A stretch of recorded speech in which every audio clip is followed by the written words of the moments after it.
Dan Cloran is currently in his 9th year as Executive Associate Athletics Director for Development and 11th year overall at The Ohio State University. Mr. Cloran provides overall leadership and oversight of the major gifts, Buckeye Club, stewardship, donor relations, and gift processing offices for the Department of Athletics. He is also the sports administrator for men's basketball and men's and women's golf at Ohio State.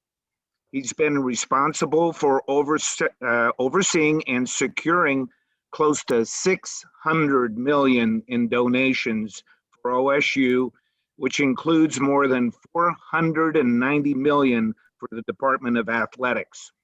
In January of 2010, Mr. Cloran came to Ohio State from Xavier University, of course, in Cincinnati, Ohio, and he began his Ohio State career as a Senior Director of Development in the Principal Gifts Office.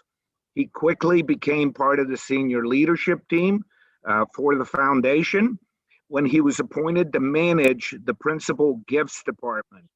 In July of 2011, he was appointed to the position of Chief Advancement Officer in the College of Arts and Sciences. This is Ohio State's largest academic college, and he oversaw a record year in philanthropy for the college. His appointment to the athletic department came in October of 2012. Mr. Cloran's development career also includes being a professional consultant with Field Development Consultants, Inc., and he also managed all development and alumni activity in the past at the Cincinnati Moeller High School. He is a 1992 graduate of the University of Dayton with a Bachelor of Arts in Marketing. Dan and his wife, Erin, live in Dublin, Ohio, and have 4 children, Joey, 22, Callie, 20, Tommy, 18, and Emma, 14. Ladies and gentlemen, our distinguished speaker, Mr. Dan Cloran. Well, thank you, George. John just celebrated his 80th birthday. I celebrated my 50th in 2020. So I didn't realize that I had done that much stuff till I had to send George a bio. So it's been a good long run. I hope I have a long run in front of me because I just got my vaccine as well. George and Scott, thank you so much for inviting me to be here today. I'm gonna be brief, and you know, George and John heard a little bit of this talk at Scioto, but they thought it'd be a good idea to come on and share with you all what it was like to be an administrator during the 2021 COVID years, and you know, really how we handled the whole response to COVID and how we dealt with our student athletes. But as you know, I oversee athletics development, but I also work with Gene Smith on the basketball program and oversee men and women's golf. And I'm in my 30th year of working for a university, or I'm sorry, 20th year of working with a university, all in athletics for the most part. And last year was by far, as you know, the hardest professional year we've ever had. But frankly, one of the most rewarding, and we'll talk about that. But just to set the stage, take yourself back more than 12 months ago to March of 2020, and think about where if you put yourself in my shoes, we were 21-10 in basketball, getting ready to go to the Big Ten tourney in Indianapolis. Our men's golf team was competing in Florida for the Big Ten Match Play Championship, and our women's golf team was in Hawaii. Football was in the middle of spring workouts, and then COVID-19 was introduced to the world. So here we go. The Big Ten men's basketball tournament at the time was canceled and all teams were sent home. The men and women's golf team returned to Columbus, and then we started the process to send our students and student athletes home. And then the unthinkable happened where March Madness was actually canceled, and the world did not get to see what the excitement that we had this year.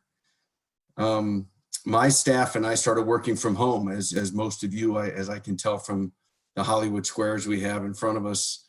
or working from home. And that's our new normal. And the Zoom and computer screens used to engage staff as much as possible with staff happy hours and trivia fun. And we engage student athletes and parents to try to provide hope and information at the time. And we try to do as best we can through personal interaction. Raising money from donors, frankly, has been a challenge and continues to be a challenge through this age, because the difference between development and fundraising is developing relationships and getting in front of somebody, and actually having a relationship with somebody. It's very difficult to do that through the screen, especially those of us who are a little older. And then, as you all probably did, we did friends and family Zoom happy hours, which I encourage you to continue those today, but hopefully you can get back in person. And then at the time, spring football game was canceled. Ohio State hosted its first ever virtual commencement exercise from Ohio Stadium, and our athletes took pictures with their student athlete sashes on for the first time from their home. In May last year, social unrest took place in this country, and it had a tremendous impact on our Black student athletes and all of our athletes. The awareness and the unrest and uneasiness continues in this country, and our department has discussions about this often. And our Black student athletes, staff, and coaches reacted very strongly to this, and frankly, it has shined a light on something for the very good, not only in our department, but in our university. Then we moved on to summer education. For the first time, was all online, and our athletes weren't on campus. Then we began to focus on getting our athletes back to campus over the summer, and how were we going to do that with housing and testing? And if somebody became positive, you have to quarantine them until they have a negative test. And then if somebody is positive, the safety of our athletes. We received incredible advice from Dr. Jim Borchers, who was our team physician and a representative on the Big Ten task force, as to what COVID actually was. We all of us did not know the ramifications of COVID, but we knew it hit certain demographics more than others. And how are we going to get our athletes back on campus, and how are we going to keep them safe if they contracted COVID? Then we started Buckeye Club breakdowns to continue communicating not only with our student athlete, we communicated with our donors and prospects and others who were fans of the university. And we did we had Urban Meyer do the 3 championship games when we won the national championship in 2014.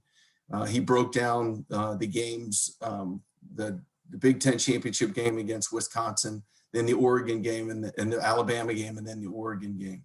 And those were ways that we were able to interact with some of our folks. And then as we, in concert with that, we continued with return to workouts and play discussions for our student athletes and how to safely bring them back and open our facilities.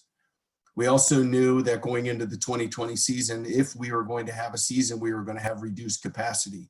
So we spent days and hours and weeks trying to figure out half capacity, 25% capacity, 6 feet distance, suites, no suites. We gave people an opportunity to opt out of the season before it began. And we really tried to figure out how to make 2020 work. Then we received notice from the Big Ten that there was going to be no non-conference football games permitted. So after that, the Big Ten releases a Big Ten schedule. And shortly after that, the Big Ten postponed all fall sports. So shortly after they announced a Big Ten football schedule, they postponed the sports. And the decision to cancel obviously did not sit well with our administration. And one of the most heartbreaking times was watching Gene Smith deliver the message to our fall student athletes that they weren't going to compete. And that was a really tough spot. But then, as I said, it was one of the most rewarding times of my career at Ohio State, was watching Coach Day, Gene Smith, Dr. Borchers, and President Johnson put effort in to bring the season back and work with the Big Ten on how could we safely resurrect and bring a season to fruition. And obviously, as you know, that happened. And the announcement that Big Ten football was back was an incredible celebration. But with that said, all the fall sports had to continue to be suspended, and they are competing now in the spring.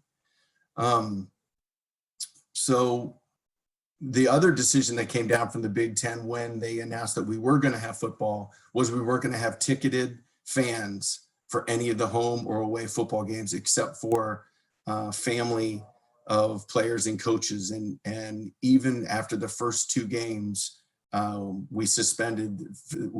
Big Ten suspended even families attending games because some of the spikes in COVID at the time. The last home game played with fans in Ohio Stadium was November 23rd of 2019.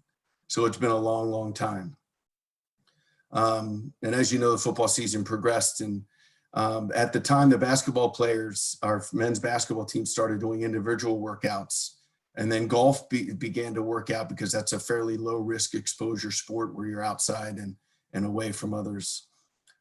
We developed testing plans for teams. And again, everything we do in decision making is all designed around the student athletes. So I'm sugarcoating a lot of this that went into it, but these are hours and hours and hours of decisions to make sure that our athletes were safe. With those testing plans, it was 2 and 3 and 4 days a week. And when do you test? And it's a PCR test, which would be up your nose. And sometimes we were able to do the saliva test at other times. But it was consistent to try to keep our athletes safe. And again, as another side note, the gratifying part of this is watching the sacrifices our athletes made. There were some that literally did not leave their dorm rooms except for a workout, then they went back. And for a kid, we've all been there. The isolation of that is extremely difficult. So we had to make sure that we were constantly communicating and keeping them up to speed. But as you saw, football developed a very large sacrifice to get their season going, and obviously it paid off, that we'll talk about here in a minute. And then basketball ended up starting their season November 25th, and they competed the entire season with very, very few interruptions, maybe 1 or 2 games canceled or moved, and it was nothing by Ohio State. Nobody from Ohio State caused the season to be disrupted. That's how much sacrifice these basketball kids put in. They were safe, they were masked, they were distanced. It was truly an amazing thing to watch. And then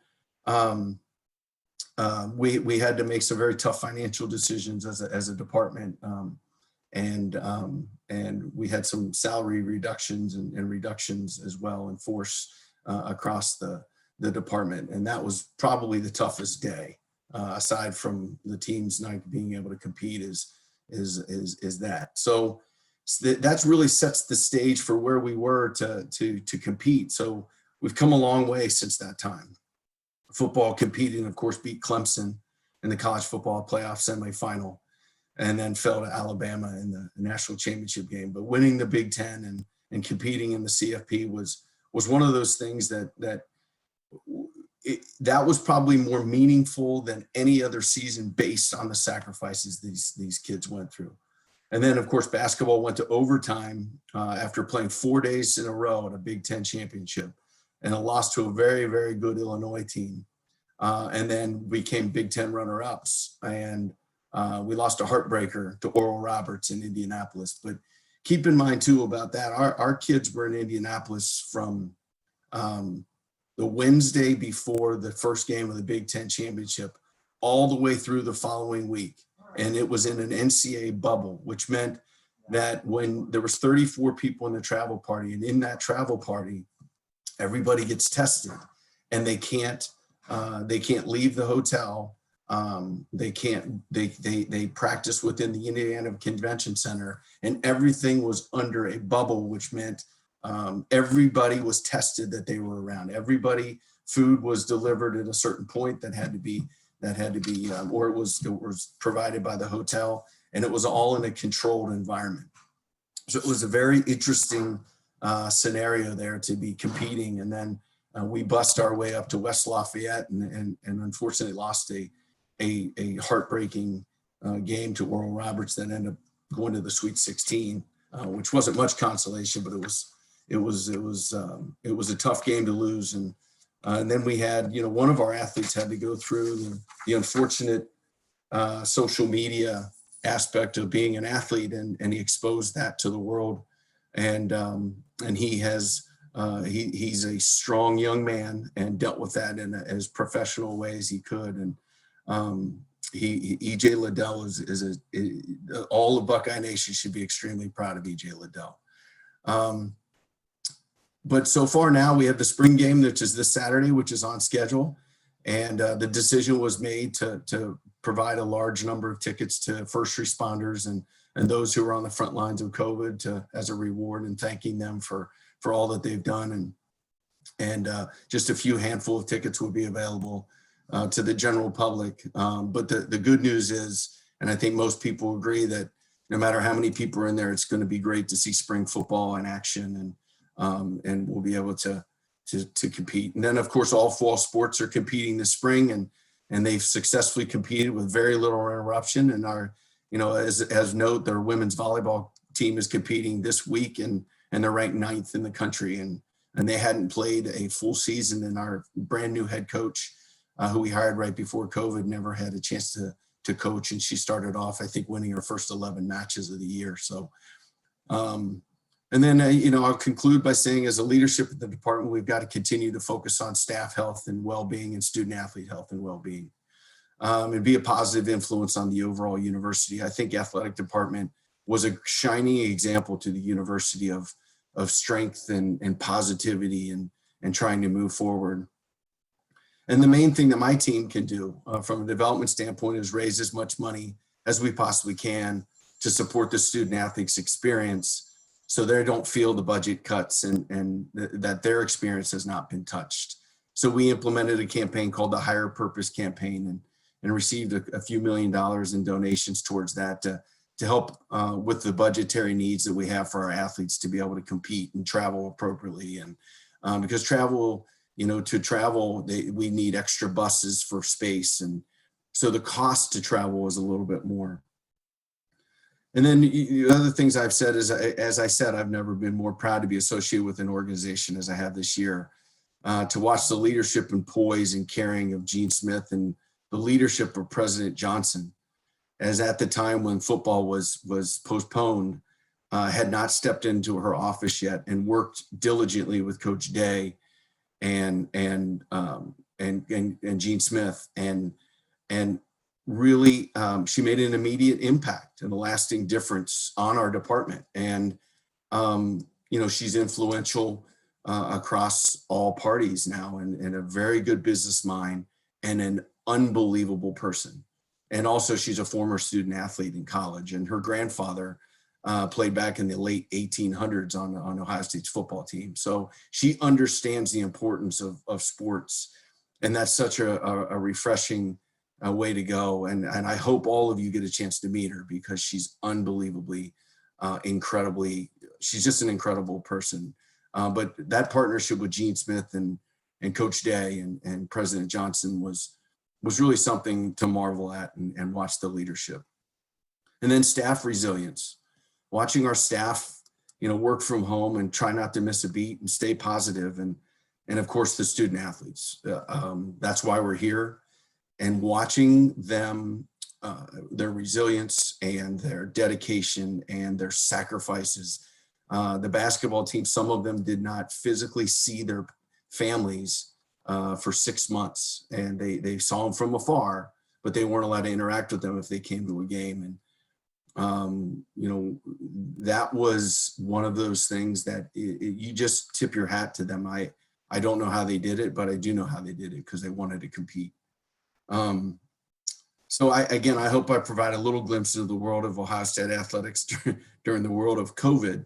And I hope all of you associated with Ohio State are deeply proud of how this year went and how it's still going. And those of you who aren't associated with Ohio State in any way, shape, or form, I hope you have a little understanding of your hometown major university and the sacrifices and things that go into what makes it run. And I'm not sure what 2021 fall looks like yet. We still don't know. I'm sure that's people's minds is, what does football look like for 2021? We don't know yet. We don't know what kind of capacity. We have every intention that the season is going to go on as scheduled, and we just don't know some of the logistics around that. We really work and take great advice from our government, Ohio government, and we have a wonderful, respectful relationship with them, and we will do what they recommend, and we don't know what that is yet. But I do know that no matter what happens in 2021, we're going to be better off for what we've experienced the past 12 months. And with that, I'll take any questions, George, if you'd like. But hopefully, I gave you a little glimpse into what we're trying to do, or at least how do we keep the ship afloat, so to speak. Does anybody have any questions? If you want to go ahead and, I guess, shout them out or pop them into the chat and we can read them out. I see Bob Lash. So what's the outlook for basketball? I mean, we didn't make the mistake of sending out the applications like we did for, not a mistake, but the football, we didn't send out the application. You think we're going to be back to normal for basketball this fall? I do. I hope. Well, let's say I have every hope that we will be back to normal for basketball as well. My hope is that we are back to normal in all of our sports, but you just don't know. But yes, to your point, Bob, we're holding off on any of the applications and things. To your point, we don't want to get in a situation where we have people registering and then have that situation again. And we are hopeful. I would love to say yes, but we've guaranteed things in the past, and it's been Right. We've had to back up on that. So we are extremely hopeful without making any promises, but I sure hope so. Gosh. I think you did a superb job with the whole thing. It was just a total disaster and you turned it into something. So thank you. Well, thank you. And the players want nothing more than to compete in front of a full stadium. Believe me, the basketball season this year, with considering the 9 teams, we beat 12 NCAA tournament teams during the season, and 9 of those were Big Ten teams that were very good teams. And I can only imagine what the shot would have been like during some of those games. Imagine. Oh yeah. We have a question in the chat from Bill. How does the band fit in best case at this point?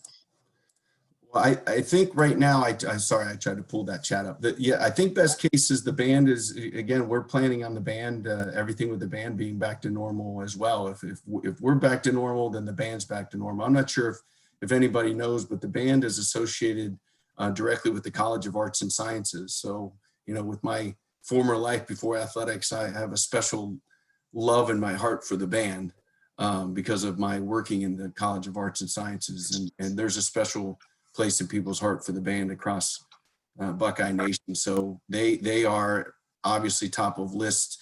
We don't know yet how that's going to look or what that's going to look like, but again, they're factoring into our fall plans, of course, as along with everything else. Again, I'm sorry to be vague. We just don't have the answer.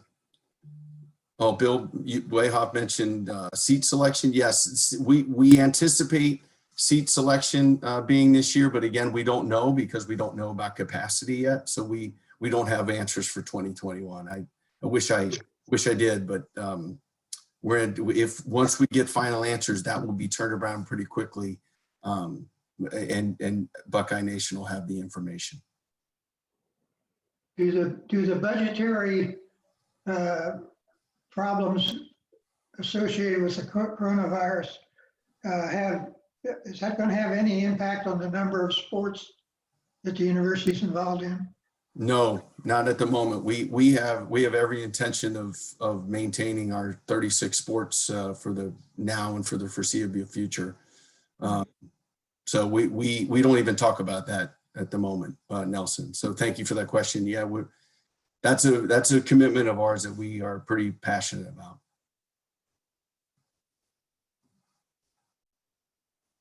We have another question from Bill. Does Urban have any residual association with OSU? No, aside from the fact that he loves OSU as about as much as he likes his family. That's the only residual direct connection he has, but he'll be a Buckeye and he'll be associated with us forever. He left on very good terms, and he taught a leadership that has since carried over into becoming something that is one of the most popular courses, and they've maintained that. He won't be a part of it, but he was certainly instrumental in developing that course. But he'll always be a part of us. Any other questions, anyone? Speak now or forever hold your peace. Yeah, is that Wednesday program and the afterlife for the football players, is that being adopted in other sports? Yes, so thank you for the question, Nelson. We have we've started, it's been in place, the Gene Smith, it was named after Gene Smith. A donor wanted to do a leadership institute, which would mirror some of the Real Life Wednesdays program that football did, and that's open to all sports. And it's a leadership institute that will teach our athletes leadership skills, and it helps them find jobs. And we used to recruit to degree. It was recruitment to degree. We have now done everything. We're recruitment to career. That was something that has become extremely important to us, that the Leadership Institute it's all about getting our student athletes a job, postgraduate education, or into professional sports. We want them to succeed because we think a degree is given. They shouldn't come here if they don't think they can get their degree. So to your point, Nelson, it's the Leadership Institute that has been instituted, and it's named after Gene Smith because of his commitment to all the athletes. And it's been fairly successful so far, but we're going to endow it. We're going to get it to $10 million to endow it, and have that as an ongoing Leadership Institute for the rest of the time. Spreading that across all sports could be a major feather in OSU's cap.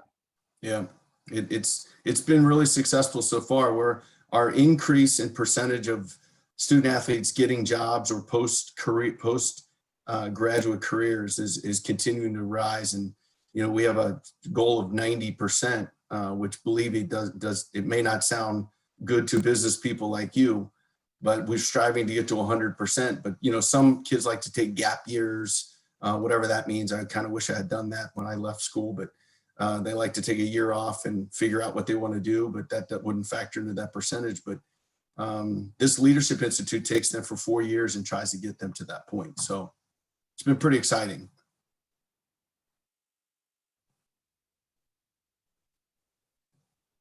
Sorry, guys, I had to yell at my dogs for a second because they're acting like total maniacs.